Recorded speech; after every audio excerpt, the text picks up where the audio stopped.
puede ser en la atención tanto en la oficina como en el laboratorio de acondicionamiento y conversión de energía, que se abrevia LACE. ¿Ya? ¿De qué va a depender? De dónde esté trabajando en ese momento. Ahí lo voy a contar un poco más a ver si les interesa. Entonces, bueno, esta asignatura, ustedes ya lo saben, pero es deber, de esa forma, y se lo preguntan después en la encuesta académica, entonces hay que volver a hacerlo, revisar el programa. Entonces, este programa de sistemas electrónicos, esta asignatura, tiene 2 horas teóricas, más una práctica, más un laboratorio. Ahí tienen ¿cierto? Bien ordenado por Juan Carlos acá, cómo se reparten las horas. El descriptor de competencia es conocer el funcionamiento de circuitos electrónicos clásicos con dispositivos discretos, amplificadores operacionales, circuitos digitales básicos y la estructura de funcionamiento básico de un microcontrolador, además de las bases de programación de un microcontrolador para la resolución de problemas. Quiero que, si es que no lo hicieron, es bueno hacerlo, discutamos un poco, primero que nada, cuál es el descriptor de competencia, el conocer, primero que nada, qué profundidad tiene el conocimiento. Esto es sumamente importante porque implica cuánto yo les voy a preguntar. Y si me paso ahí, usted puede decir, oye, pero me estáis pidiendo, por ejemplo, una implementación cuando esta cuestión dice conocer. Te pasaste de lo que quería hacer. ¿Cuánto más o menos de profundidad debería tener el conocer?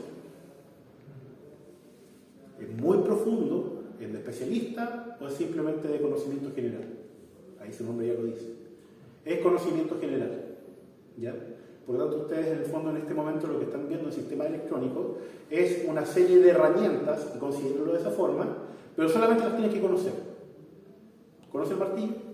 ¿Cierto? ¿Conoce el serrucho? ¿Conoce el desarrollador? ¿Sabe usar el martillo? ¿Sabe usar el serrucho? ¿Sabe usar el desarrollador? ¿Podría usted fabricar un martillo? ¿Podría especificar la dureza del acero? ¿Las características del mango? Es otra cosa, ¿cierto? Y es más profundo. Y es más profundo. Desde el punto de vista de ingeniería, por supuesto, distintos ingenieros tienen distintas características de desempeño. Si queremos ingenieros de ejecución, son ingenieros, ¿cierto?, que vayan a las manos, por así decirlo, con el problema, con cierta profundidad, tipo, debo decirlo, no es mayor, por así decirlo, que un especialista directamente en ese sistema eléctrico. Pero claro, ¿cuánto dura su carrera? 2 años y medio, ¿cierto? ¿Cuántos años estudia un especialista? Depende del especialista. ¿Ya? Entonces, ¿qué quiere decir eso? Bueno, la carrera los va a dejar puesto en algún lugar, pueden trabajar con eso, se pueden especializar, pueden seguir creciendo en conocimiento.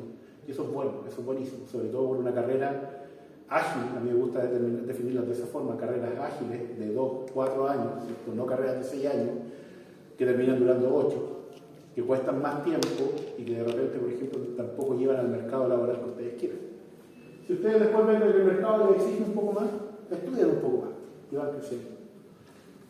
Aprendizaje previo, identifica modelos básicos de estructura de la materia, analiza redes de 2 puertas calculando parámetros, determina modelos lineales a partir de una gráfica no lineal.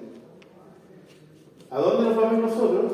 Nos vamos a ir en el tercer RA. Que no quiere quedar bien expuesto. ¿Qué dice? ¿Qué es lo que es un RA? Tienen que saber esto, pues si ustedes vienen acá, gastan su tiempo, pagan, y esto es lo que le ofrece la universidad. ¿Qué es lo que es un RA?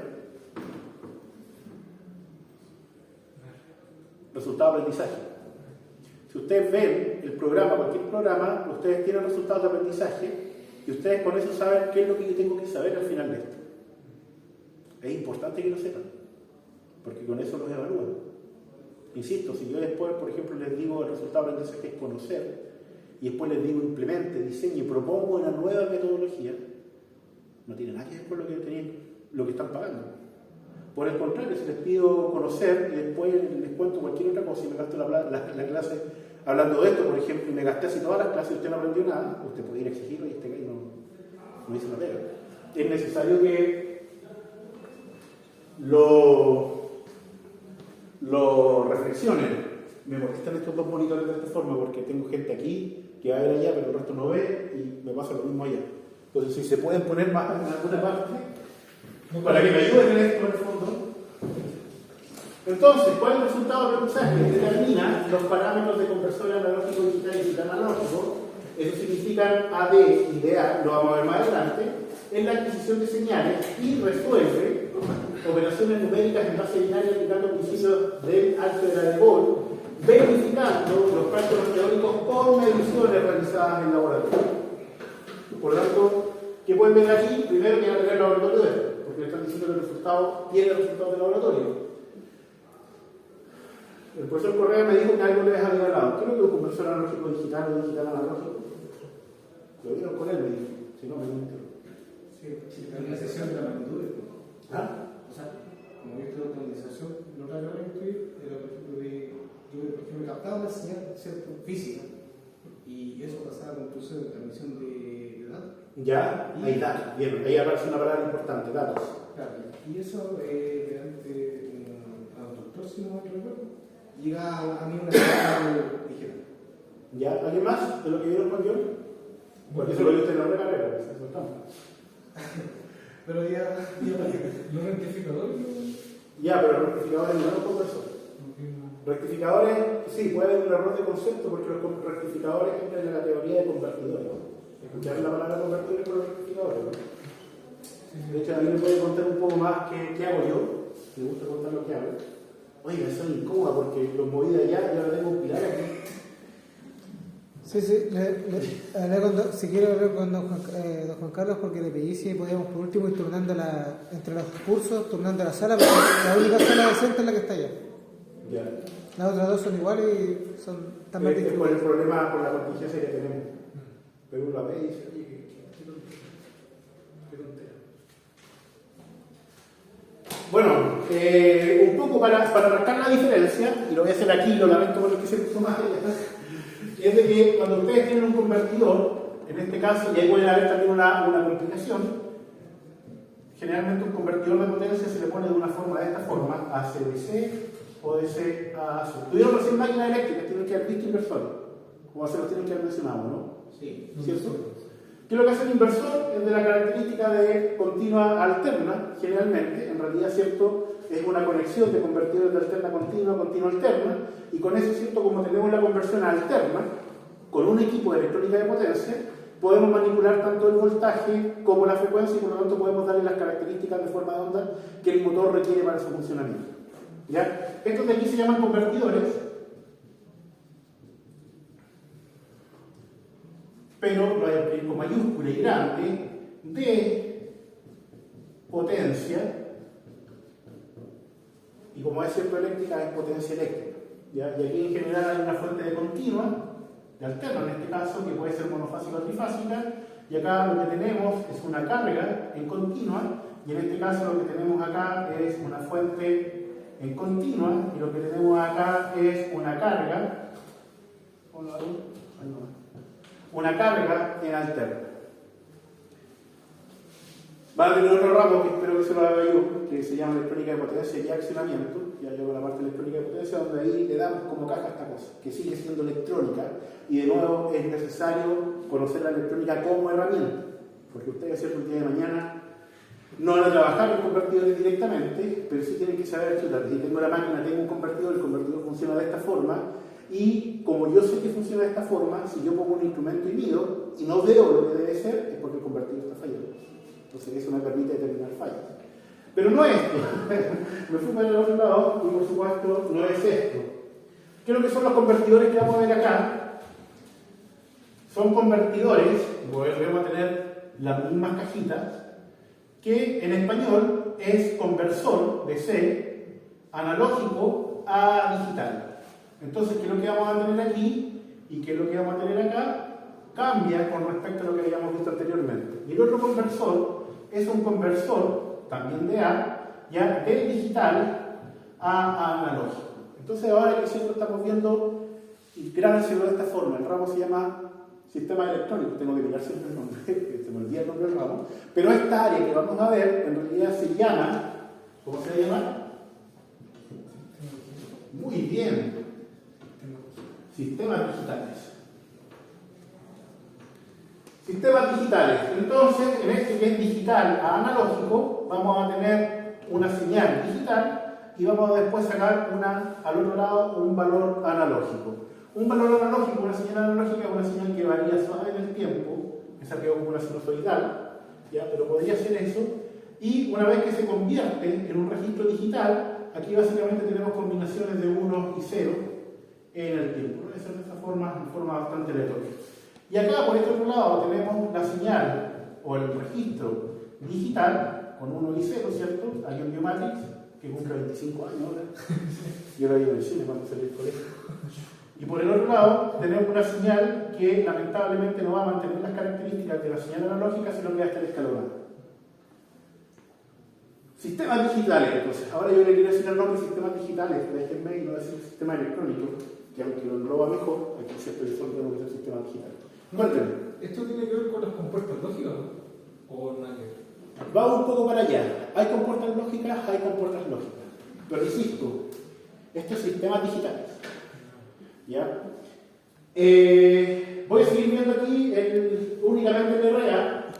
Creo que van a tener clases positivas, enseñanza basada en problemas. Eso significa que van a tener que dar alguna tarea, al menos esto para que sea parte de la evaluación, que todavía no se las digo claro. Y van a tener trabajo colaborativo también, ¿cierto? Que eso es parte de las competencias que tiene que dar la universidad. Conceptos, conversión digital analógica, analógica digital y adquisición de datos. Datos, en este momento la gente está vuelta loca con el tema de datos. ¿Han escuchado eso en la noticia, no? ¿La viste? Noticias. No directamente de datos, pero seguramente han escuchado la locura que hay por la inteligencia artificial. Ah, sí. ¿Cierto? Inteligencia artificial en realidad lo único que hace es un sistema de alto procesamiento, pero que tiene que tomar datos. Y si usted no tiene datos, no tiene inteligencia artificial. Si usted no tiene datos, no tiene sistemas de control. Si usted no tiene datos, no tiene una medición. Al fin y al cabo, velocidad, ¿cómo dice usted de procesamiento? Hay también un poco de eso, porque puede ser lento. Si a nadie le importa ser rápido o lento, salvo por supuesto que usted está apurado. Pero hay un punto importante en eso, ¿ya? La generación de datos. Sistema numérico de representación numérica. Y esto va directamente con los datos. Si yo le digo a usted que hay 0 volts, algo de sentido le hace a usted como humano, ¿cierto? Si yo le digo a usted, ¿cuánto habrán aquí ahora? Unos 15 grados Celsius, seamos generosos por la universidad. Algo le dice a usted como humano. Si yo le represento, hagámoslo en lo que se llama bit. Si yo le represento esto, y después le represento esto, ¿le dice algo a usted? ¿Sabe qué binario? Algo sabe. ¿Sabe binario? ¿Sabe binario? ¿Sabe binario? ¿Sabe binario? No recuerdo. No recuerdo. Me quedé en el Ruby. ¿Ah? Me quedé en el Ruby. ¿En cuál Ruby? Ruby. Es un sistema que se usa en RPF Maker. Ya. RPF Vamos a conversar después. Eso es binario. ¿Ya? De nuevo, volvamos un poco a Matrix, ¿cierto? Cuando estaba la locura por Matrix se aparecían letritas que no era binario en realidad, ¿cierto? Aparecían letritas verdes, que caían, etc. Era la parte de lo que uno se materializaba con Matrix. Y había un operador que era capaz de ver esa cuestión y decir qué estaba pasando. ¿Ya? Eso es binario. En realidad, una máquina, y vamos a hablar ahora de máquina digital, ya procesa binario. No procesa los 0 volts. De hecho, no sabe lo que es 0 ni sabe lo que es volt. Lo procesa a los 15 grados Celsius. Tampoco entiende eso. De hecho, tampoco entiende eso realmente. Eso que está ahí le va a decir a la máquina cuáles son las características de las señales eléctricas que va a tener. Y la máquina no las va a entender. Nunca las va a entender. Por lo tanto, en realidad, la inteligencia artificial, también podemos decir, ¿cierto? No es realmente inteligencia, no hay un entendimiento real. Lo único que hace es procesar con un algoritmo o procesar con hardware y a partir de eso obtener algo. Pero ese algo en este momento para nosotros como humanos es valioso. Si yo tengo datos, si yo le digo 15 grados Celsius, ¿qué me puede decir? Dígame cualquier cosa que se le ocurra. Concepción 20. ¿Cuánto estamos? Concepción 11 de mayo. Ya, me está diciendo lo que relaciona con la fecha. Usted me podría decir, está fresco. Alguien me podría decir, mi señora que se caga el frío con todo, más que se mucho frío. ¿Ya? Si esto fuera la temperatura de un horno, yo quiero cocer pan, diría, con 15 grados no lo cojo. ¿Ya? Se da cuenta que yo tomo el dato, tomo otro concepto y a partir de eso genero información. Y a partir de la información, ¿qué es lo que obtengo? Si a usted yo le digo 15 grados y usted se levanta en la mañana, ¿qué hace con eso? Si justo cuando se levanta tiene el celular, 15 grados Concepción para Muy bien, tomó una decisión. Eso es tomar una decisión. ¿Ya? La información me permite tomar decisiones. me vuelvo a acostar. Es una decisión. Me pongo más ropa, me pongo menos ropa, ¿ya? Me pongo bloqueador, etc. ¿Ya? Entonces me permite tomar decisiones. ¿Dónde está la importancia entonces de los sistemas digitales? Está en el mismo lugar donde está la importancia de la electrónica como tal para el procesamiento de señales. Vieron ustedes, ¿cierto?, la primera parte del sistema electrónico, y espero que lo hayan entendido así, un montón de electrónica, por supuesto, quizás yo ahí se le fue un poco la mano para dónde va, ¿cierto? Pero ese montón de electrónica lo único que hace, lo único que tiene sentido para ustedes, no para mí que soy ingeniero electrónico, por lo tanto yo como eso, ¿cierto?, es que tiene que procesar señales. ¿Qué señales procesa? Señales eléctricas. ¿Puede procesar temperatura? No por sí sola. ¿Puede procesar velocidad de viento? No por sí sola. ¿Puede procesar un voltaje? Sí. ¿Puede procesar una corriente? Sí. ¿Puede procesar una resistencia? No, porque no es una señal eléctrica, es un parámetro. Y si yo tengo una resistencia, tengo que generarle una corriente que caiga el voltaje, o ponerle un voltaje y tener corriente para poder procesarlo como un circuito. Profe, Cuéntame. consulta, pensando en la misma temperatura, si yo tengo una, no sé, una vertiente que es ¿Ya? un sensor de temperatura, ¿cierto? Ya, pues yo para tomar esa medición tengo que pasar por un transmisor, ¿cierto? Ya. Y eso lo convierte en una señal eléctrica de 4 a 20 mA. ¿Cuándo se convierte en binario? Es una buena pregunta. A ver, un poco para ordenar eso. Usted tiene, en este caso, y esto es para sistemas industriales, un sensor. ¿Qué sensor? Una PT100. No tienen que saberlo, porque ustedes son eléctricos. Ojalá no lo sepan, así yo tengo más pega después. ¿Qué es lo que es una PT100? Usted me dijo sensor de temperatura, pero vamos un poco más abajo. ¿Qué es lo que es una PT100? Es un dispositivo que varía su resistencia. Muy bien. Es un dispositivo que varía su resistencia.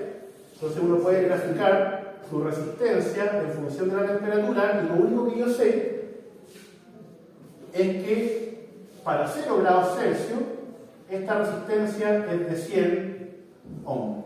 Y de ahí, ¿cierto?, tengo un comportamiento lineal hasta cierto radio. Por lo tanto, si yo tengo 100 grados Celsius, por aquí tendré una resistencia para 100 grados Celsius. Es una resistencia. Por lo tanto, yo para poder obtener una señal eléctrica, ¿qué tengo que hacer? Imponerle voltaje o corriente. Generalmente se hace un puente de Winston, y pensemos de que aquí ya tengo un valor de resistencia muy pequeño.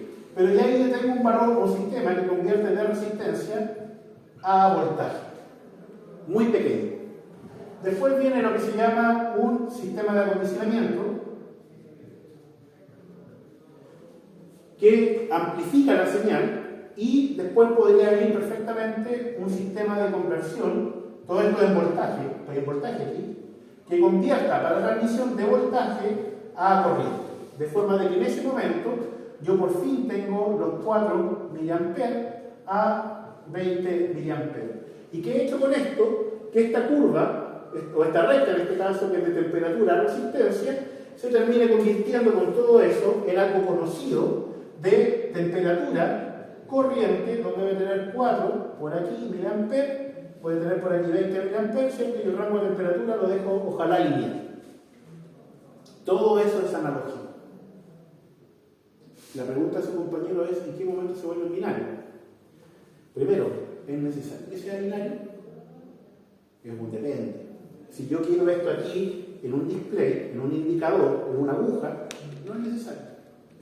Si yo quiero hacer otras cosas, voy a tener que llegar acá en algún momento, tomar de nuevo de corriente a voltaje, porque en general los conversores son a voltaje, y después voy a tener un elemento que sea conversión analógico digital, y aquí voy a tener una salida en binario. Entonces eso es más o menos el proceso de conversión. Pero la pregunta que es importante es: ¿por qué querría hacer eso? Para quizás tener los parámetros de un computador, no sé. Ahí aparece el computador. Quedémonos con esto por ahora. Quedémonos con esto por ahora. Aquí hay dos problemas. Primero, porque yo lo querría hacer. Para que lo procese la máquina. Pero hay un montón de respuestas y las vamos a discutir. Y lo segundo es cómo represento aquí este valor de acá en una combinación de 0 y 1. ¿Cómo lo represento en forma inequívoca? Es decir, de que la máquina cuando lo interprete, yo cuando lo interprete, todos sepamos de que eso es así. Entonces ahí es donde aparece la segunda parte de este RA. Adquisición de señales, ¿por qué es importante para el eléctrico? Porque me permite hacer mediciones. Si yo tengo mediciones, puedo guardar esos valores, dependiendo siempre si tengo un soporte para guardar, con los valores y con los datos que puedo hacer, tomar decisiones, crear información y tomar decisiones. Ese es el proceso. Lo siguiente es, una vez que lo meto y lo convierto en un sistema digital, ¿cómo lo codifico? Y ahí es donde aparece el binario. Y una de las formas es la aplicación en base a un binario, pero aquí cuando uno utiliza binario aparecen otros conceptos. Primero, una matemática distinta. Segundo, aparecen, si yo tengo binario, la posibilidad de utilizar, como bien dijo sus compañeros, puertas lógicas para hacer cosas. ¿Quién domina las puertas lógicas? ¿Cuál es la matemática que domina las puertas lógicas? Es el álgebra de Boole. Por lo tanto, en el fondo aquí lo que queremos es utilizar álgebra de Boole para poder tratar los datos que están en binario y que están representados en binario. Entonces, ese es el objetivo de los sistemas digitales. Vamos a un poco un ejemplo. Cuéntame. Profe, es que me surgió una duda. Dele nomás. ¿Los PLC igual leen binario? No es que lean binario. ¿O el lenguaje Y ahí voy a ir ahora. ¿Ya? ¿Por qué queremos traspasar esa señal a binario? ¿Sí? El analógico ya lo teníamos, por así decirlo, de rodillas, ya teníamos el enemigo de rodillas y ya lo teníamos dominado. En general, ¿quién dijo el caso de PTC? ¿Usted? ¿Por qué usted quiere medir algo con PTC, además de conocer el valor? ¿Cómo? Perdón. ¿Por qué usted quiere medir temperatura? Más allá que sea PTC, termocuca, etc. ¿Para qué quiere hacerlo? Para hacer un control sobre la variable. Muy bien, muy bien. ¿Dónde la electrónica se vuelve relevante? En los sistemas de control. ¿Cuándo más o menos? 50, 60, 60, 70. ¿Ya? Electrónica analógica. ¿Ustedes han tenido diagramas de control? Si lo han tenido, sí, bien. Si no, lo van a tener. Control, ¿qué es lo que hace? Define relaciones matemáticas, ¿cierto? Para que ustedes puedan tener una referencia, hacer una medición y poder generar una acción de control que lleve el sistema a lo que ustedes quieren que sea. Es bonito el concepto de control. Matemáticamente funciona espectacular. ¿Cómo se implementa eso? Ya se vuelve un poco más complejo. Una de las posibilidades, y solamente una, es utilizar electrónica. ¿Por qué utilizar electrónica? La electrónica es cara, sí, entrega más cara. ¿Por qué utilizar electrónica? Primero que nada, porque muchas de las cosas que yo necesito, o en realidad una de las cosas que yo necesito para poder manipular un sistema, es energía. Si yo varío la cantidad de energía del sistema, voy a cambiar sus condiciones. ¿Cuál es la otra cosa que tengo que variar? Materia. Entonces, variando materia y energía, yo puedo cambiar las características de un proceso. ¿De dónde saco energía? De sistemas térmicos, ¿cierto? Primera revolución industrial, máquina a vapor, etc. Nos volvimos locos, todavía tenemos planetas contaminados por CO2 por esa cuestión. ¿De dónde estamos sacando energía actualmente? También de sistemas térmicos, pero principalmente una de las formas de sacar energía que tiene la industria, de obtener energía de fuera de su perímetro, es con energía eléctrica. ¿Por qué? Porque no es complicada de producir, pero principalmente es fácil de transportar. Y una vez que es fácil de transportar, yo ya no necesito tener mi máquina a vapor metida en la industria, generando humo, no necesito tener mi combustible en la industria, ocupando espacio, gestionando el combustible, sino que necesito un par de líneas de distribución o de transmisión, si mi industria es más grande, que me permitan tener disponibilidad de energía eléctrica y las transformaciones internas. Transformaciones con los conversores que vimos anteriormente, otras máquinas, ¿cierto?, como el transformador. Gracias, Nicolás Tesla. ¿Ah? Gracias, Nicolás Tesla.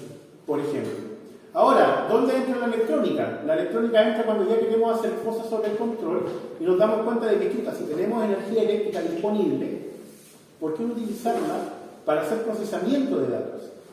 Oye, pero nuestras condiciones, ¿cierto?, son distintas, es más caro, sí, pero se vuelve confiable. La pregunta es, ¿se vuelve confiable en comparación a quién? ¿Qué opciones teníamos en ese momento? Porque esto es lo que hace relevante la entrada electrónica, así como en este momento hace relevante la entrada de la inteligencia artificial. ¿Qué opciones tienen ustedes, por ejemplo, si es que quieren saber ahora mismo, por si cualquier tontera, cómo varía el dólar en función del valor del cobre en la bolsa chilena? O en la bolsa no chilena, la bolsa ¿Dijo ahora o antes? Ahora, ¿cómo lo hacen? Imagínate que a tiempo real. Ya, pero si lo quieren saber, si usted quiere entender las relaciones, tiene que estudiar. Claro. ¿Ya? ¿Y qué pasa con ChatGPT? Le pregunto, ¿cómo pregunta? ¿Cierto? Y bueno, disculpe que esté grabando. No, bueno. Y la máquina, ¿cierto?, toma datos de todos lados y le genera a usted un reporte. Aquí tiene un problema con ChatGPT, que a mí me ha pasado. Ese reporte está en lo cierto, está en lo falso. ¿Es totalmente correcto? Es que va a depender de los datos que tenga. Va a depender de los datos que tome. Pero usted, como no tiene bases para saber si está bien o mal, y usted cree en la inteligencia artificial porque si lo dijeron en la tele, en la universidad, se lo dijo un amigo, etc., pero si está condicionado a creerle, básicamente lo toma como verdadero. Me consta que se equivocó, profe. Le pregunté en cálculo por algo de matemáticas, porque no sabía cómo el resultado, porque no sabía si el resultado estaba correcto, no sabía cómo hacerlo, y estoy 100% seguro, porque al menos yo tenía el conocimiento para saber que lo que hizo la máquina, porque hizo un supuesto que en realidad era incorrecto, no podía suponer algo. Y ahí me di cuenta que, por ejemplo, matemática era 60, 70, por ahí. Depende de dónde el sacamos 30%. los datos. Entonces, en el futuro, cuando no tenga datos, ¿sabrá hacer las cosas bien? Es angustiante. De Porque hecho, como humanidad estamos confiando un montón. Profe, hay otra inteligencia artificial que se ¿cómo se llama? Gemini, no me acuerdo. Pero esa, aparte de darte los datos, de lo que sabe lo que te lo pregunte, te manda de dónde lo sacó. ¿Cachai? Entonces, al fin y al cabo, es lo mismo que. Y es lo mismo que hemos hecho los científicos, no, me digo científicos, lo que hemos hecho la gente que investiga hace años. Además de escribirse el paper, te decimos de dónde sacamos la base para escribir. Pero la inteligencia artificial igual existe hace años. La mejor inteligencia artificial nació en 2014. Existe hace rato como algoritmo, pero los problemas que tiene son de dónde sacan los datos, cómo se entrena y sobre todo la capacidad de los procesadores. Entonces, mientras más procesadores tengamos, más accesible va a ser. Si mal no recuerdo, Existe hace mucho más. sí, empezó con un ajedrecista. Si mal no Fue uno de los momentos más, por así decirlo, más marqueteros del... Pero no vayamos para allá. Son videojuegos. Volvamos a sistemas digitales, que es lo que les tengo que hablar. Entonces, ¿dónde se vuelve relevante la electrónica? Cuando en comparación, en este caso la inteligencia artificial, ¿dónde se vuelve relevante? Es porque ya no tengo que estudiar yo, o sea, no me gasto el tiempo yo estudiando, me parece cómodo, ¿cierto?, depender de esto. ¿Dónde se mete la electrónica? Se mete cuando los otros sistemas de adquisición de datos, ya para poder mostrar cosas, eran poco confiables, no porque fueran poco confiables en el momento que se construían, sino porque se iban desgastando en el tiempo. Y eso es porque eran sistemas mecánicos.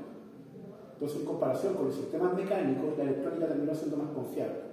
¿Y dónde esta cuestión ya revienta por todos lados? Específicamente con los sistemas digitales. Y ahí es donde entran para los sistemas industriales, los controladores digitales. Si yo tengo un controlador digital, yo ya no dependo de una red de operacionales para generar la función matemática del controlador. Dependo de un algoritmo que yo puedo mejorar, que yo puedo programar. Pero el soporte que necesita, que es un procesador, en los 70, es carísimo. Pero ese mismo procesador, si yo me esfuerzo un poco más, puedo meter otro algoritmo, y puedo meter otro algoritmo, y otro algoritmo, y ya empiezo a ver de que la utilidad del procesador y el costo, por lo tanto, empieza a disminuir. Y alguien me dice, oye, pero si tienes el dato en un sistema digital, existen cintas que pueden guardar los datos, existen después disquetes, ahora existen discos duros, y tú puedes guardar los datos y por lo tanto estudiarlos después. Y hacer más cosas todavía. Puedes tener transmisión de los datos con muy baja pérdida. Puedes hacer un montón de cosas que con los sistemas analógicos no podías hacer y con los sistemas mecánicos no tenías forma siquiera de pensarlo. Y aquí aparece una palabra que quiero que anoten por ahí, que es la versatilidad de los sistemas digitales. Volvamos un poco atrás también. ¿Cómo se mete esto después en la industria? ¿Cómo se mete en la industria comercial? Principalmente por dos temas, ¿ya? Por el tema del computador personal, que viene a ser un apoyo para los sistemas de información de las empresas, y ahí su revolución, y por el otro lado viene por el lado del entretenimiento principalmente en los 80. Si ustedes se acuerdan, por ejemplo, los VHS que alguien vio, eran sistemas que eran analógicos, los VHS analógicos, pero con sistemas digitales de apoyo. Los sistemas analógicos, por ejemplo, si alguien tuvo un cassette, funcionaban y funcionaban bien, otros funcionaban mucho mejor como el vinilo, pero tenían su costo, pero al tener un sistema digital yo tenía la posibilidad de que la calidad del sistema reproduciendo fuera siempre la misma en comparación con el analógico. Los costos empezaron a bajar, y por supuesto en este momento, salvo la gente, ¿cómo podría decirlo? La gente adinerada, pero no tan... De nicho. También es de nicho, pero... de dinero viejo. a decirlo así, está grabado también, pero a revista, por así decirlo, le gusta decir que escucho el vinilo, porque se escucha mejor, etcétera, ¿ya? Se escucha mejor. ¿Cuál es la alternativa de escuchar el vinilo en este momento? Hacerlo en streaming, ¿cierto? Hace 15 años no estaba el streaming, que es lo que teníamos para escuchar música. ¿Qué edad tiene usted? 24. ¿24 usted? 25. 25. 39. 39 usted. 27. Usted sí se debe acordar. Usted seguramente bajó MP3, ¿no? Sí. Bajó MP3, ¿cierto? Bajó MP3, ¿no? Penales.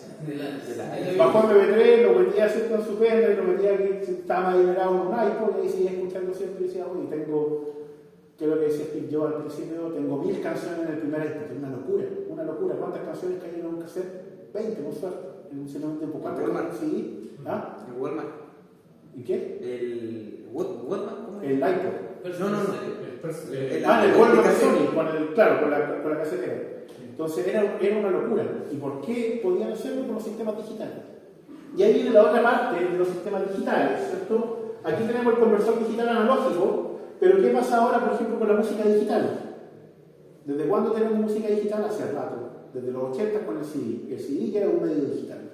¿Y qué es lo que tenemos en el sistema digital? Tenemos un almacenamiento, tenemos después un bus de datos, ya no tenemos un cablecito para corriente y voltaje, un par de cablecitos, ¿cierto? Tenemos un bus de datos que tiene una serie de cablecitos que cada uno representa un bit. Y eso después lo metemos en un elemento que se llama conversor digital analógico. No hay mucho ahí. Nadie se hizo mucho problema en buscar un nombre mejor. Y después tenemos una señal que por fin es una señal analógica. Quizás el conversor digital analógico en este momento no les diga mucho con el audio, pero estoy seguro que si alguno de ustedes está metido en el tema de música, o al menos tiene un computador que quiera que suene mejor, ha escuchado la palabra DAC. ¿Alguien lo ha escuchado? ¿Qué es lo que es un DAC? Ayer estábamos hablando de eso. Se podría decir como un aparato aparte que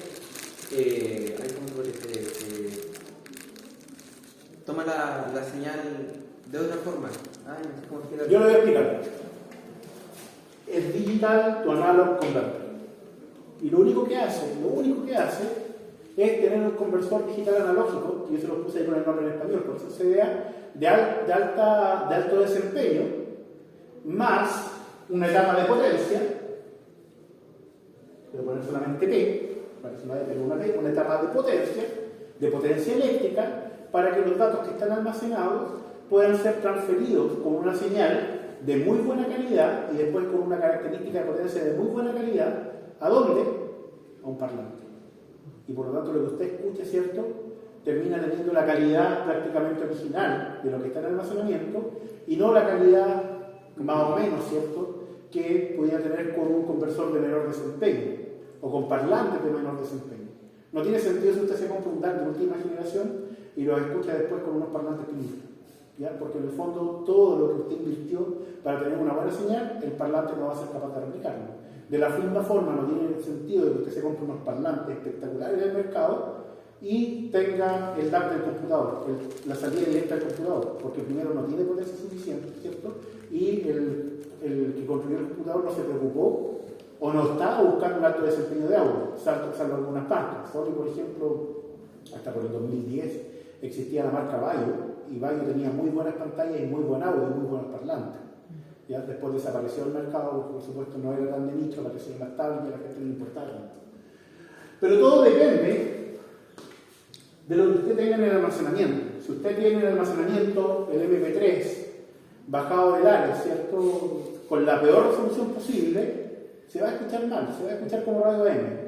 Y si usted tiene ahí la mejor compresión posible, bajada típicamente de estas plataformas de streaming, pero además que donde hay pago, ¿cierto?, por medio, se va a escuchar bastante mejor. Y ahí tiene que ver también con respecto a las tasas de muestreo, respuesta en frecuencias, hay más conceptos metidos. Esto que les estoy contando del audio es también sumamente importante en los sistemas digitales, porque han sido de las cosas que han tirado hacia adelante el desarrollo de los sistemas digitales. El hecho de que haya gente que esté dispuesta a pagar por algo, ¿ya?, como puede ser los temas de audio, la industria de la música es pequeña, Pagar mucho para es una industria, ¿cierto? Y cuando se habla de industria de la música no es solamente lo que recibe el cantante, es la distribución del formato, que ahora es digital principalmente, en los shows, en las grabaciones, en los instrumentos, en la publicidad, es una industria grande, ¿ya? Por lo tanto, ¿cierto? Hay dinero también para invertir ahí. Y eso ha generado desarrollo. Eso ha generado también desarrollo. Pero la calidad, audio de calidad igual es nicho, según yo. Pero hay gente que lo paga. Sí, pero es nicho porque Es de nicho. mucha plata. Sí, es de nicho. Es de nicho. Se vuelve entonces relevante. Y ahí también sí, lo importante para nosotros es esta zona de acá. Esta zona de acá. ¿A alguien le gusta Taylor Swift? Taylor Swift. ¿Ah? Pues viene sonando la Sí. Pensamos entonces cómo Taylor Swift graba su última canción, ¿cierto? Además de estar reflejada casi siempre. ¿Qué es lo que hace Taylor Swift? Va a un estudio, ¿cierto? Va a un estudio, se graba ella, se graba los instrumentos, mezclan las cosas, ella no se graba al mismo tiempo los instrumentos, por lo tanto hay un almacenamiento. Anteriormente ese almacenamiento, ¿de qué tipo era? Era analógico, porque daba la mejor respuesta posible. Ahora prácticamente es todo digital, por lo tanto básicamente Taylor Swift, todo lo que cantó, más allá de que existe una gran cinta bien guardada, es básicamente un disco duro, ¿cierto? Con muchos datos. Es decir, lo que cantó no ocupa poco espacio, sino que ocupa mucho espacio en el disco duro. ¿Qué es lo que pasa después? Se mezclan los instrumentos, ¿cierto? Se genera la canción y eso se sube a la nube para que usted lo baja por streaming. Pero si usted quiere comprar el vinilo de Taylor Swift porque es de nicho, ¿de dónde salen los datos para ese vinilo? En este momento de exactamente el mismo archivo digital. Entonces, por eso le decía yo que es arribista un poco en este momento. Porque en el fondo no es de que sea el antiguo caso donde había una cinta analógica, había datos analógicos y había una pérdida en el sistema digital. La pérdida ahora la pagamos inmediatamente.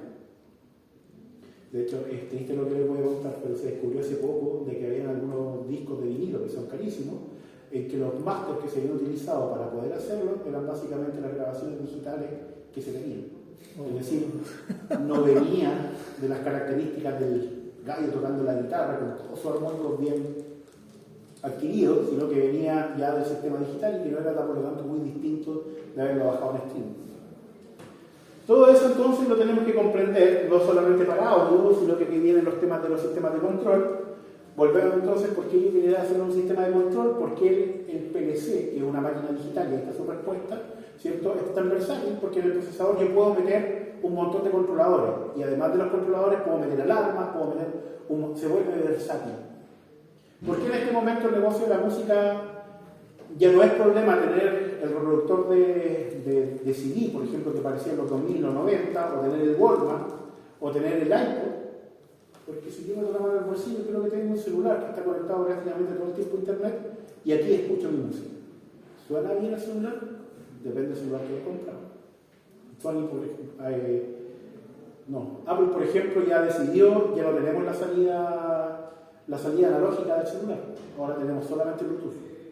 Bluetooth es un buen sistema para escuchar música, la verdad es que no. El cablecito funciona mucho mejor. Y los iPods, la clase que tenían, puede buscarse un buen sistema de música para reproducir. Cómprese un iPod Nano, cuesta más o menos con 40, 50 lucas, tienen 12 gigas y tienen un muy buen conversor digital analógico para poder escuchar música con audífono. Esos suenan bien, suenan espectaculares. Pero el iPhone, disculpen, ¿cierto? Ya que lo que está haciendo Sony, no, Apple, sacarle para que usted lo pueda poner con el audífono y forzarle un poco el golpe los audífonos que están sacando ¿cómo se llaman? AirPods, ¿cierto? Que están sacando, que son carísimos. ¿Cómo se llaman? No, los de Apple. AirPods. Que, de nuevo, ¿cierto? Como el sistema digital significa que yo en realidad estoy haciendo una comunicación digital entre el audífono y mi celular, y en el mismo audífono tengo un conversor digital analógico y después tengo la tapa de potencia, más la batería, más el parlante y con eso puedo escuchar. Y no solamente en este audífono, sino que también en este otro audífono, lo cual lo vuelve carísimo. De hecho, es interesante porque vienen yo lo tengo, vienen con silenciador, digamos, con distorsión. Pero en realidad es virtual, porque en el fondo lo que hace es meterte un ruido para que tú no escuches afuera. Pero en realidad no estás aislado, te están metiendo de fondo, te están metiendo un ruido así como. Ah, no sabía eso. El ruido en sentido contrario. Sí. No, pues si eso es lo que hace una compensación activa. Pero yo pensé que era aislación cuando uno... No. ¿Siempre ha La sido eso? compensación activa ¿Qué siempre ha sido excepción? ese. Qué excepción más grande. No, lo que hace es que toma el sonido, tiene un micrófono, toma el sonido Y lo emite en sentido y contrario. mete el mismo sonido en contrafase. Ustedes son eléctricos, ¿cierto? ¿Qué pasa si yo tomo una sinusoidal y meto la sinusoidal en contrafase? ¿Cuánto la suma? Cero. No va a ser totalmente cero porque hay retardo, etcétera, pero baja bastante. Esa es la gracia de la compensación activa. Ojo con eso, porque en sistemas eléctricos también existe la compensación activa, para armónicos, para reactivos, que se llama filtros activos. Existen desde los 80, 90. Los japoneses fueron los primeros que partieron con ese tipo de cosas, y lo sé bastante porque en eso hice el doctorado. En ese tipo de cuestiones hice el doctorado. Eso entonces con los contenidos que tenemos que ver en esta primera etapa. Vamos entonces ahora hacia la materia. Porque muchas chácharas, ¿cierto? ¿Hasta qué hora tenemos clase? 6:30. Hoy me gasté la clase de la pura tontera. Sigamos hablando de tonteras, porque aquí me voy a meter clases y después se lo olvidaré. ¿Algo más que le llame la atención de lo que he hablado? No le llama a usted nada la atención. Profe, es que sobre lo que le pregunté, ¿cierto que yo tengo un PLC? ¿Ya? Pero a lo mejor una pregunta un poco tonta, pero No, es un tal punto. es que el PLC tiene la capacidad de, o va a depender del PLC, no sé, de guardar esa información, o la información que le está llegando la está... Primero, no es información, piénselo como datos. ¿Ya? Para que esté, esa información tiene que estar procesada. La primera respuesta que tengo que darle es que es un depende, lo cual es la respuesta por defecto de ingeniería y que no deja ninguna respuesta, no deja nada claro, ¿cierto? Pero es un depende. ¿Y de qué depende? Del PLC. ¿Ya? Es parte también de este curso, y lo vamos a ver más adelante, en la segunda REA, con respecto a la arquitectura de computadores. ¿Han escuchado el concepto de arquitectura de computadores? Parece que hay gente que estudia la electrónica aquí. ¿Se escucha la arquitectura de computadores? Como el hardware, no sé. ¿El hardware cómo se compone? Sí, muy bien, y cómo se compone. Y básicamente, como siempre dice, en un computador, ojo, estamos hablando del concepto de computador como computer, como los viejos, ¿cierto?, de los 70, 80 estaban definiendo las primeras máquinas y no el computador que está ahí, que es el computador en realidad muy moderno, que tiene otras características, pero que de alguna forma hereda las que están acá. Entonces, en un computador, usted siempre va a tener, primero que nada, un microprocesador. ¿Qué hace ese microprocesador? Procesa señales, procesa datos digitales. Y en realidad lo que procesa es bastante básico. ¿Qué hace típicamente un procesador? Suma datos binarios, resta datos binarios, los mueve para los lados y en algunos casos mucho mejores los multiplica y los divide. Es todo lo que hace. Entonces cuando usted tiene procesadores modernos, por ejemplo, en realidad venimos de ahí. Esto es como decir el eslabón perdido o es básicamente el chimpancé, ¿cierto?, en comparación con el humano. ¿El procesador es capaz de guardar cosas? No. Tiene algunos registros que son muy pequeños. Para guardar, tiene dos tipos de almacenamiento, si pensamos en almacenamiento. ¿Ya? Tiene almacenamiento, que es Memoria volátil. que es volátil, muy bien. Y tiene almacenamiento, es que voy a hablar de almacenamiento por ahora, no volátil. ¿Cuál es la diferencia entre uno y otro? Volátil básicamente me dice si, como su nombre dice, si se me va. Pero ¿cuánto se me va a ir? Cuando va al computador. Cuando pierda la energía. Entonces, tiene memoria volátil, donde están el caché, está la RAM, típicamente. ¿Ya? Y eso está comunicado acá por un canal. Y tiene almacenamiento no volátil, donde están los discos duros, las cintas, etc. ¿Ya? ¿Qué cosa que se le quita la energía y después lo prende? Está todavía esos datos ahí dando vuelta. Esto de aquí lo tuvimos disponible comercialmente por ahí por los 80. No siempre fue así. ¿Ya? Y usted, si se compraba un computador a principios de los 90, no lo vendían en Falaga todavía, pero se compraba un computador a principios de los 90, lo más probable es que eso no estuviera. Y si quería algo de ese tipo, tenía que usar disquete. Era la única forma. Y si usted prendía el computador, podía hacer cosas y si se le apagaba y no guardó el disquete, estaba perdido. Y si se moría el disquete, se perdía. Diferencia entre una y otra. Velocidad nomás. ¿Ya? La RAM es mucho más rápida de acceder, el caché todavía es mucho más rápido, pero son costosos. Los discos duros son mucho más lentos.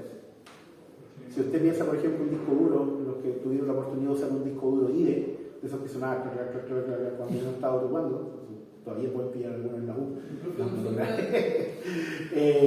Eran lentos. Ahora con los SSD volamos, pero igual ya uno empieza a notar cierta lentitud. Cuéntame. No, me queda la duda porque esos computadores, los antiguos no tenían almacenamiento. ¿Cómo se guardaba como la programación del sistema operativo y todas esas cosas? Con disquete. Ah, el sistema operativo está Si tú querías que hiciera algo, necesitáis un disquete. Si querías que hiciera otra cosa, necesitáis el disquete con esa coordinación que queréis que haga. El concepto de sistema operativo, como lo conocemos ahora, donde yo prendo y es el todo del computador, empezó a existir más o menos como a mediados de los 90 con los Windows 3.1, ¿ya? Donde yo tenía un entorno, por así decirlo. Pero antes lo que hacía usted es que cargaba el DOS. Entonces, cuando se prendía el computador, antes de prenderlo, metía el disquete con el DOS y eso quedaba almacenado en la RAM. Sacaba el disquete y ponía su otro programa y corría el programa y era lo único que podía hacer. Y si se quería seguir el programa, se salía, ponía otro disquete y había otro programa. Lo que implicaba, ¿cierto?, que tenía que usted que tener los disquetes. De hecho, busquen por ahí, búsquenlo en YouTube. Ya que usted me dijo que estaba con el tema este del RPG Maker, busquen eso. ¿Han escuchado ese concepto? Sí. Los que crecimos en los 90 con un computador era la única forma de tener un juego. Que básicamente existían cadenas de distribución, entre comillas, gratuitas, donde te vendían el disquete con un demo del juego, y si tú querías el juego completo, podías pagarle a la empresa y ellos te mandaban el juego completo o te mandaban los códigos para poder entrar al resto. Creo que Doom hacía eso, ¿no? Doom lo hacía, bueno, todos los juegos de los 90, todos los que son retro, lo hacían de esa forma. ¿Qué más tenemos acá? Un montón de periféricos. Un montón de periféricos donde está el CAP y donde está el TAC, ¿cierto? Que lo acabamos de ver, que se conectan también por cruce acá, y hay otros que están dando vuelta. Entonces, si se da cuenta, eso es más o menos un sistema, una arquitectura de computador bastante básica, y los PLC tienen más o menos lo mismo. Ahora, los PLC además, viendo cómo son, ¿cierto? Generalmente hay una fuente de poder. Acá usted tiene un procesador, ahí tiene usted el procesador, y después tiene un rack, ¿cierto?, donde usted puede, como una especie de Lego, definir qué es lo que quiere. ¿Quiere más entradas digitales analógicas? Canales analógicos, que lo que hace es, se compra el módulo que tiene el conversor analógico digital para poder tomar esa señal analógica y lo conecta y después programa, ¿cierto?, ahí por medio de registro y le dice dónde está. ¿Quiere salidas digitales? El conversor digital analógico lo pone ahí. Quiere entradas y salidas digitales, ¿cierto?, conecta otros módulos paralelos. Por lo tanto, me imagino, no sé cómo estará en la industria del PLC, ahora no me dijo eso, que deben existir algunos módulos de almacenamiento, los cuales tampoco creo que sean tan necesarios dentro del gabinete como, dado que tenemos sistemas también de comunicación, Modbus, etcétera, de mandar el dato a un concentrador. Entonces, en el fondo guardo allá mejor en vez de estar aquí. Pero igual así el PLC tiene alguna memoria interna, de forma que si usted quiere hacer, por ejemplo, un PI, que necesita memoria para la parte integrativa, es capaz de retener el dato en esta parte que está acá. No sé si la respondo con eso. Sí. Entonces, depende del módulo y seguramente en la tecnología después van a haber más cosas. Ahora, esta arquitectura se repite. Si usted quiere, por ejemplo, en este momento hacerse un PLC basado en un microprocesador como Arduino, por ejemplo, hay una versión de Arduino, va a tener algo así con algunas características menores. Si lo quiere hacer en el último tipo de Pentium, va a tener mejores características, pero ¿cuál va a ser la diferencia? Capacidad de desempeño que se ven traducidas en el momento en que usted la adquiere en costo. Entonces, en el momento en que usted tiene el proyecto, ¿cierto?, de control, dice cuánto quiero gastar en el controlador. Depende de cuánto sea, ¿cierto?, el presupuesto del proyecto y cuánto usted, primero que nada, se usa el PLC, porque después lo va a tener que programar y no pagarle para que lo haga. Y que también se adecua a las necesidades del cliente. De repente el cliente dice, yo quiero después expandir, ¿cierto?, va a tener que pagar más, ahora no puedo pagar. Un poco más chido. Todo esto, además, ¿cierto?, si usted es buenos sistemas digitales, lo puede hacer con microcontroladores comerciales. Arduino es un buen ejemplo. Arduino no es un microcontrolador, es un sistema que incluye un procesador que hasta el R3, en el 1 tenía una T-Mega de 8 bits. Si usted juega consola, ¿cierto? Entiende que 8 bits más o menos en la época del NES, pero ahora tenemos una RM de 32 bits dando vueltas ahí adentro que se puede hacer bastante más en la versión R4. Eso le va a dar un salto significativo a las capas de lo que se puede hacer. Y hay otras versiones también dando vueltas ahí, si usted quiere trabajar un poco más en eso. Pero no es el objetivo del curso, pero no pierden mucho en conocerlo. Si usted quiere algo más de mejor desempeño, no son los procesadores a los que uno se va, sino que se va a uno que se denominan DSP, Digital Signal Processor, donde este procesador que está acá no solamente sabe multiplicar o dividir, sino que sabe sacar, por ejemplo, series de Fourier, la transformada rápida de Fourier y un montón de aplicaciones matemáticas más. ¿Para qué usted, que se está riendo, para qué utilizaría una serie de Fourier? No, es que. Tenemos mala. Sí, no me acordaba que era la experiencia de la serie de Fourier. Ya, pues, y esto, en este momento, donde ustedes como eléctricos les debería abrir el corazón y pensar, chuta, si yo tuve problemas con las series de Fourier, que por la mayoría siempre tuvimos en algún momento, y el procesador lo puede hacer, ¿por qué lo tengo que hacer yo? Entonces, programo un procesador y me voy a sacar la serie de Fourier, determino para qué se usa la serie de Fourier en sistema eléctrico. Para determinar los armónicos. ¿Cuáles son los problemas de los armónicos? Son circulación de reactivos, ¿cierto? Entonces, ¿para qué voy a ir yo a tratar de determinar armónico a mano si puedo poner una máquina que me diga esto? Y ahí las posibilidades crecen y ahí ya pasamos al área donde yo estoy. Yo trabajo en el área de electrónica de potencia, básicamente mi mundo son los convertidores estáticos y qué hacer con ellos. ¿Qué hago con ellos? Lo que pueda, ¿cierto? ¿Y qué cosas hacemos? Lo más básico es hacer un accionamiento. Esa cuestión ya es tecnología madura. ¿En qué se usan actualmente la electrónica de potencia? Esto no es de este ramo, pero ya que nos quedan 3 minutos, aprovecho de darle poco por si quieren hacer la memoria. ¿En qué se usan los accionamientos en este momento? ¿En qué se usan los convertidores en este momento? Lo más así como de moda, lo que a la gente le gusta hablar, es energía renovable. La energía renovable no sería factible en este momento de usar si no tuviéramos inversores de alto desempeño, de muy bajas pérdidas, que sean capaces de determinar el punto de máxima potencia de donde estoy sacando potencia y después meterla en las condiciones que la requiere la red. ¿Dónde más puedo meter un convertidor? Tracción, electromovilidad. La electromovilidad ahora como concepto está de moda, pero ¿desde cuándo tenemos trenes eléctricos?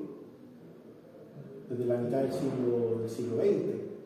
Los japoneses se volvieron locos por ahí por los 70 y 80, únicamente con los problemas de tracción que tenían con sus trenes. Te dirá, ¿cierto? Los tren balas de los japoneses, etc. Pero por abajo estaban todos los gallos, los eléctricos, los maquinistas y los de electrónica de potencia diciendo, oye, ¿cómo hacemos de que este motor se mueva rápido? ¿Qué pasa cuando un motor se mueve rápido? ¿Qué pasa con la fuerza electromotriz? Cuando ese motor gira rápido, se dispara la fuerza electromotriz. Y si se me dispara la fuerza electromotriz, ¿qué tengo que hacer por el otro lado? Para inyectarle corriente, poner una fuerza electromotriz mucho más alta, es decir, el voltaje se lo tengo que aumentar. Están vueltos locos con eso. En los 70, 80. Por lo tanto, la electromovilidad en este momento, si yo quiero mover un auto eléctrico con baterías de ¿cuánto? 48 volts, ¿es realmente un problema? No, si los japoneses lo hacían con varios kilovolts. ¿Y dónde está el problema? En la confiabilidad, porque es distinto, ¿cierto? Un tren con maquinaria, con cuestiones, que un auto donde yo quiero que este convertidor pese poco. ¿Por qué? Porque si se agranda, o dejo un cable chico abajo, o dejo a la sobra abajo. Ahí usted verá, ¿cierto? También deja abajo. Está grabando el promedio al final. ¿Dónde más está la electrónica de potencia? Filtros activos, lo que les decía, detectar, y ahí volvemos, ¿cierto?, al tema con los sistemas digitales, detectar cuál es el armónico que me quiero meter al bolsillo, armónicos relevantes, por ejemplo, sistemas de accionamiento, que son los que más armónicos meten, en redes trifásicas, ¿cuáles son? Quinto y séptimo. Sí. Y después detectarlo, ¿cierto? Y yo meter el mismo armónico en contrafase, cosa que después, en el punto de común acoplamiento, ese armónico que sí existe en el accionamiento, no exista porque yo solo metí en contrafase. Y si lo puedo hacer con un armónico, también lo puedo hacer con la componente reactiva de la frecuencia fundamental. Y ahí aparecen los compensadores dinámicos, de forma de no tener que meter banco de condensadores y fichar la entrada y salida del banco de condensador para compensar los reactivos de máquina inductiva, sino que poner un convertidor más pequeño, más confiable, entre comillas, yo digo que es más confiable, pero después me van a decir que no, porque electrónica de potencia se quema, lo cual es verdad, los condensadores también se queman, pero de forma cierta de que detecte la cantidad de reactivo necesaria y inyecte la misma cantidad. A diferencia del banco condensador, donde yo puedo poner todo el banco o nada, y la mejor forma después de ir poniendo cierta potencia es que yo ponga varios switches y lo vaya metiendo escalonadamente, lo vaya sacando escalonadamente. Pero siempre me van a quedar reactivos de más o de menos. Con condensadores, que los condensadores son caros, son poco confiables, generan resonancia, entonces tienen varios problemas. A eso me dedico yo. Y el laboratorio que les decía, el laboratorio de acondicionamiento y conversión de energía, ¿qué hacemos? Primero que nada proponemos el convertidor, diseñamos el convertidor, su estrategia de control y finalmente lo construimos utilizando semiconductores y los controladores los integramos al controlador utilizando sistemas digitales, típicamente sistemas DSP, aunque también desarrollamos nuestros controladores en Arduino con la esperanza de que algún día nuestros alumnos nuestros alumnos de eléctrica lleguen y digan no tengo que aprender tanta electrónica porque con el Arduino se me va a hacer más fácil. Eso lo desarrollamos en la pandemia. Estamos terminando lo hace ahora y como nos tomamos el edificio, ahí están metidos los computadores convertidos. Pero en eso trabajamos y nos va bastante bien. Nos va bastante bien, publicamos bastante. Lamentablemente la industria todavía no nos pesca, pero ya estamos en proceso de patentamiento de equipo. No, más no nos va. Eso les puedo contar. Ya son las 18:31, no sé si tienen alguna consulta, alguna queja. Entonces, para fin de resumen, vimos cuál era el RA, vimos hartas sistemas del sistema digital y por qué están, pero lamentablemente borré el nombre. Mi nombre es Pedro Belín, lo voy a pillar en el Gantt cuando tengamos edificio nuevamente, tercer piso en el lado este, es decir, suben la escalera y avanzan hacia allá, hacia el lado de los Ashleys, por así decirlo, no avance. Y mi correo es pbelin@bio.cl y si es que van a ir, el horario de consulta quedó miércoles a las 6, corríjame si a las 6 o a las 7. ¿A las 6? A las 6. Miércoles a las 6, con el acuerdo de que si necesitan ir tanto en ese horario como en otro, me manden previamente un correo, ¿cierto? Para yo decir, ¿cierto? Y esperar. Siempre digo, es como el zorrito, ¿le llegaron al principio? ¿Le llegaron al principio? Hace mucho más. ¿No? La gente ya no lee. El príncipe de Maquiavelo. No, pero el principito ahí, el zorrito que le decía al principito, si tú me dices que viene a tal hora, yo prepararé mi corazón para recibirte. Es más o menos lo mismo.